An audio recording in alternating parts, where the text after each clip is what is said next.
Bienvenue à tous sur la chaîne de Stéphanie Collot. Ici, je te partage des tips, des astuces, de l'inspiration en lien avec ta vie lumineuse pour rayonner de l'intérieur vers l'extérieur et attirer à toi tes rêves lumineux. Je suis éveilleuse de lumière intérieure pour les femmes, spécialisée en communication et sensorialité. J'accompagne les femmes à se reconnecter à leur intuition, à écouter leurs émotions et à décrypter leur personnalité en lien avec leur sensoriel pour se reconnecter au meilleur d'elles-mêmes, pour se créer une vie extraordinaire. Ce mois-ci, tu trouveras chaque jour un conte, une histoire que je vais te lire. À la fin de la lecture, je te laisserai un petit temps pour t'imprégner de cette histoire, de ce conte et laisser les mots, l'inspiration, ce qui te vient, ce que fait vibrer ce conte, laisser toutes ces sensations venir à toi. Puis, je te donnerai des pistes de réflexion que je t'invite à appliquer et à mettre en place dans ta vie. Le conte du jour est tiré du livre de Jacques Salomé, Conte à guérir, conte à grandir. Aujourd'hui, je vais vous conter le conte de la petite libellule qui avait une toux chronique. Il était une fois une petite libellule habitée par une toux chronique, ce qui veut dire qu'elle toussait sans arrêt et surtout à n'importe quel moment. Ce qui est très gênant quand on est libellule, comme vous pouvez l'imaginer, et quand cela vous arrive en plein vol.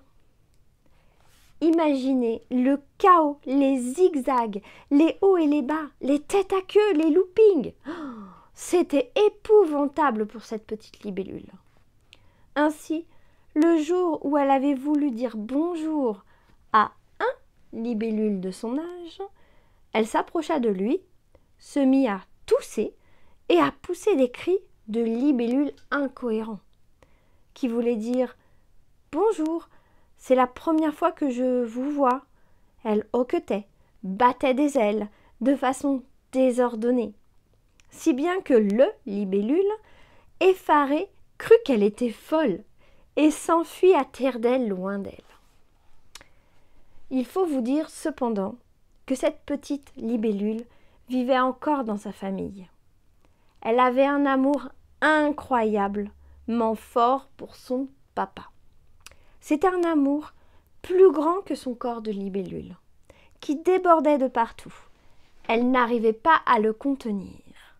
Et bien sûr, cet amour, elle n'arrivait pas à le dire, avec des mots simples comme « Tu sais, papa, je t'aime très fort, si fort, que mon corps parfois me semble trop petit pour contenir tout mon amour pour toi. » Non, elle ne savait pas dire des mots comme cela. Aussi, que faisait-elle? Eh bien, elle retenait son amour. Elle le gardait tout au fond, en elle, tout caché. Mais il y avait aussi une autre raison. C'est qu'elle craignait de faire de la peine à sa maman, si elle disait ce grand amour qu'elle avait pour son père. Oh, ne croyez pas qu'elle n'aimait pas sa maman. Oui, elle l'aimait. Elle l'aimait beaucoup, tout plein. Mais vous sentez que tout plein, ce n'est pas pareil que très fort, très fort. Ce n'était pas la même chose. Ce n'était pas le même amour. Car il y a deux sortes d'amour chez les libellules. L'amour inquiet et les amours libres d'inquiétude ou non inquiètes. Avec sa mère, c'était un amour sans problème. Elle se savait aimée par elle. Aussi, c'était un amour sans danger, pas menacé, du tout. Tandis qu'avec son père, ce n'était pas la même chose.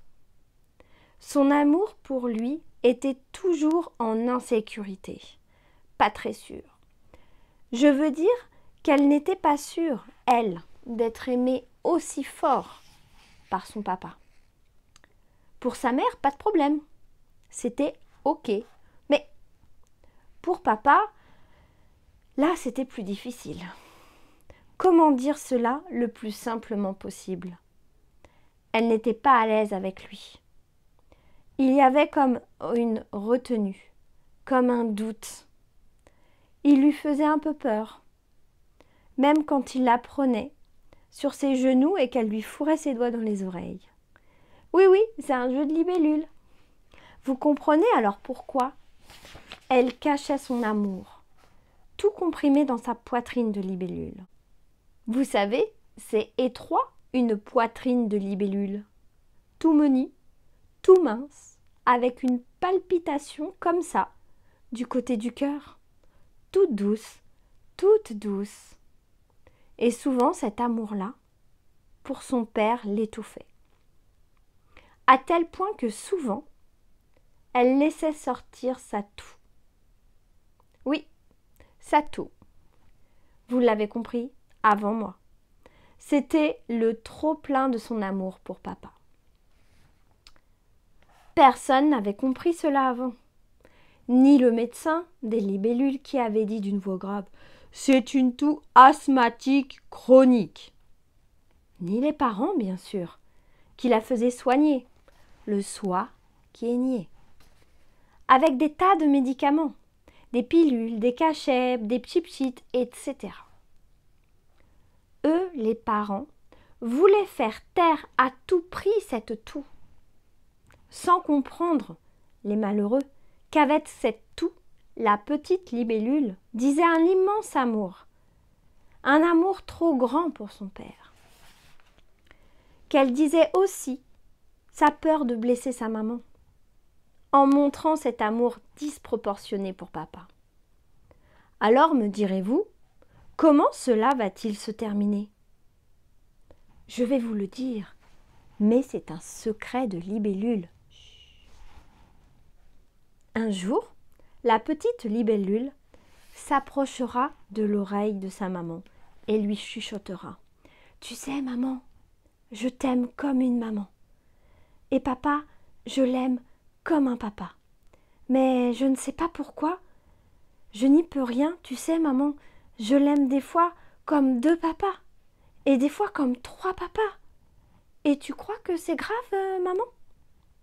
La mère prendra sa petite libellule dans ses ailes de libellule et lui dira « Merci de m'avoir parlé. Je comprends enfin pourquoi tu tousses tout le temps.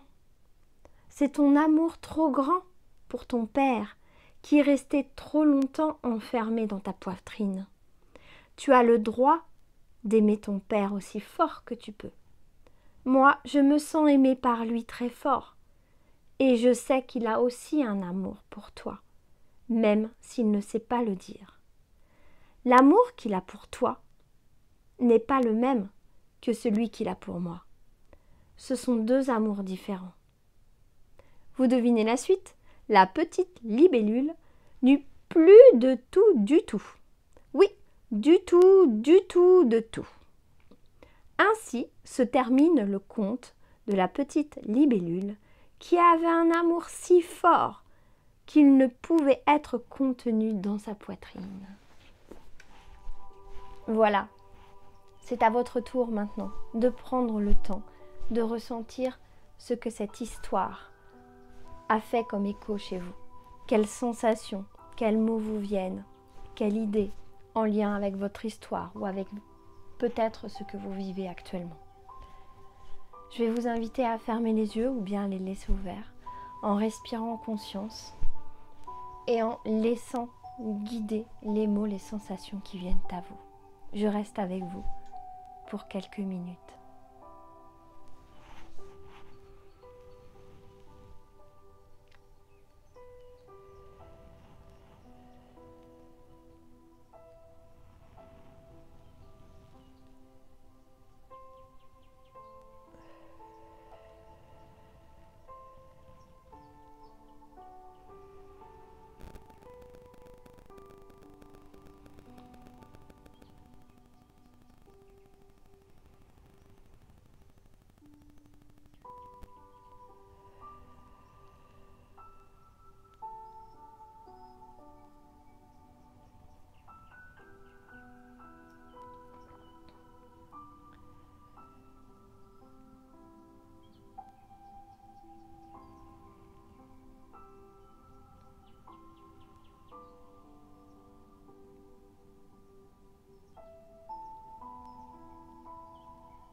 Voilà.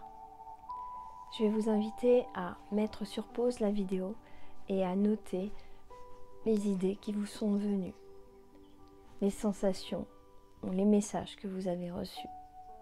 Et je vous retrouve tout de suite pour le message du jour. Voilà.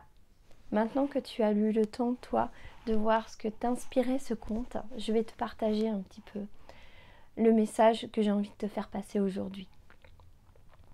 Par ce conte, ce que j'entends, c'est « n'aie pas peur et exprime ton amour ». Exprime ton amour à chaque fois, à chaque personne. Ne te contrains pas. Exprime ton émotion. Exprime ce que tu sens, ton sentiment, ton ressenti. Dans ce conte, on entend qu'il y a deux choses. Que le fait de ne pas exprimer son amour, la petite libellule, c'est elle à qui ça fait mal.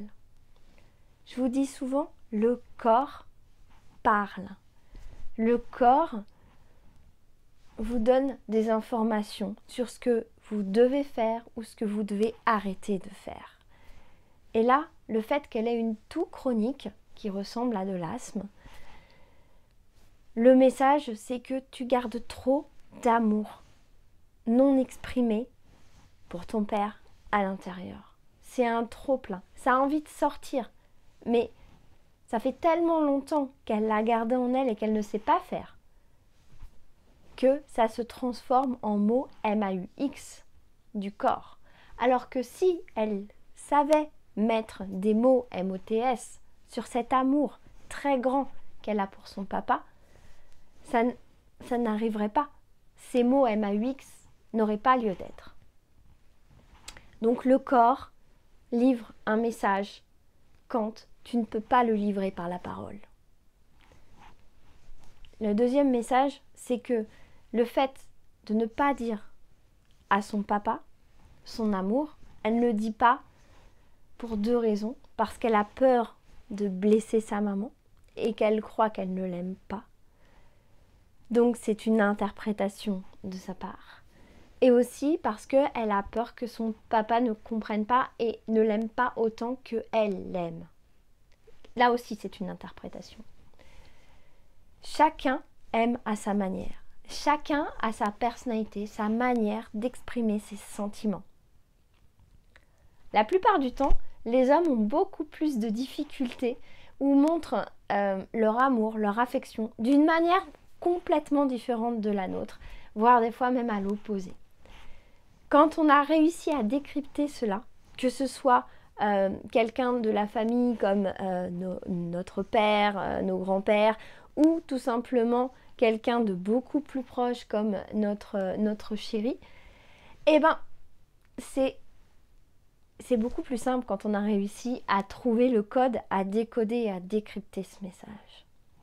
En général, un amour en lien avec une figure féminine, c'est beaucoup plus simple pour nous, les femmes, puisqu'on a, en gros, on a le même langage. Donc, on ressent, même si chacune a sa personnalité, on ressent, quand on se lie à son intuition, à son cœur, on ressent beaucoup plus facilement les choses. Et en général, la plupart du temps, les femmes arrivent beaucoup plus facilement à exprimer cela. Dans ce conte, j'entends également la notion d'une peur cachée. Parce que je n'arrive pas à exprimer mes émotions, ce que je ressens vraiment au plus profond de moi. Je ressens une peur par rapport à ma mère, parce que j'ai peur qu'elle croie que je ne l'aime pas, et par rapport à mon père, parce que j'ai peur qu'il ne m'aime pas comme il m'aime. À partir du moment où les mots MOTS sont dits, les mots MAUX n'ont plus lieu d'être. Donc je vais vous inviter aujourd'hui, grâce à ce conte, à réfléchir quels sont tous les mots MAUX que vous pouvez rencontrer, soit dans votre vie ou soit maintenant, et qu'est-ce que ça peut cacher comme message en lien avec un désir caché, avec une émotion, un sentiment, une parole que vous n'avez pas dite à quelqu'un, ou en lien avec une peur que vous n'arrivez pas à verbaliser. cherchez derrière le message, derrière les mots MAUX, quel message votre corps veut vous transmettre. Et surtout, gardez à l'esprit l'importance de parler, d'exprimer votre émotion. Il est toujours plus simple de parler avec quelqu'un, d'exprimer, d'échanger avec quelqu'un quand on a dit ce qu'on pensait, même si des fois c'est difficile et c'est compliqué, mais ça évite les interprétations.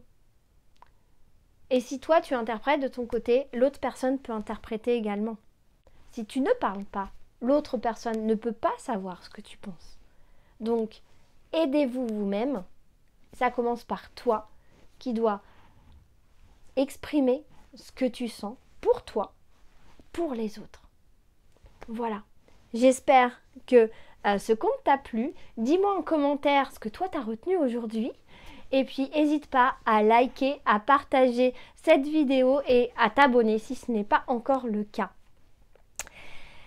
Et puis, je te retrouve comme d'habitude quand tu veux pour aller plus loin dans ta vie lumineuse, pour pouvoir vraiment te connecter à ton amour et puis être capable de dire facilement ton amour pour toi et surtout pour les autres, te reconnecter, exprimer tes sentiments et te reconnecter à toi-même. Je t'attends avec un appel métamorphose. Je te souhaite une magnifique journée et je te dis à bientôt.